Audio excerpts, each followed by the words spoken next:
Number one, entering the conversation where the prospect is and asking your customers or even prospects you're in good with, what do they prefer when it comes to people soliciting them? And what I meant by that 70-30 split was, let's say you're doing 100% cold calls and you like cold calls. You have 10 or 15 customers that come back to you and say, I much prefer emails. I think it's a smart thing to test and say okay, I'm going to start sending 70% emails, 30% cold calls for the next 30 days and do a test and then figure, okay, how much more reaction or response, not reaction, do I get from these emails as opposed to the cold calls? And maybe it works because you're correct. Every customer is going to have a different thought. But there's going to be also, in most industries that you go into, there's a general consensus about the frustration. So for example, if you ask any of your traffic managers, they're probably a little bit more numb to the increased calling than they were at the beginning of COVID, right? Because everyone at the beginning of COVID went I went from 5 calls a day to 25 calls a day.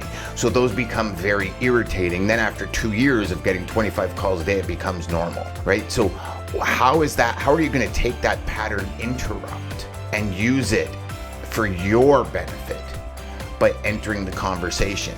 And obviously when it comes to individual issues and problems, I'm thinking more along the lines of, because obviously you want to be more general to start, and then obviously during a conversation, we're talking specific cold calling, right? During a conversation, your prospects, if you're listening well enough, will open up to where their mindset is, and not in a general sense oh man, get me a pillow, I gotta sit on your couch, we gotta talk about this.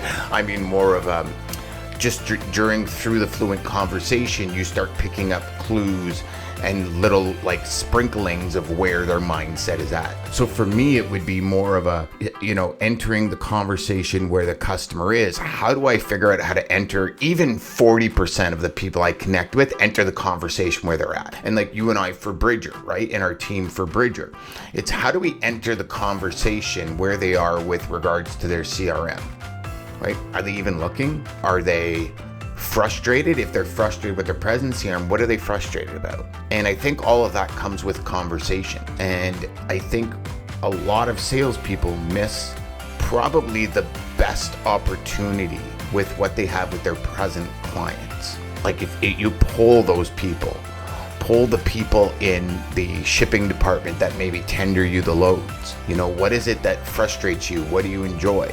And then use those also, after speaking with my clients that I service in similar industries to yours, here's some of the problems. Is that kind of what you're facing? I'd love to talk about it. Do you know what I mean? And at least that way you're kind of adding some substance to the initial connection as opposed to hey, looking to see how you operate.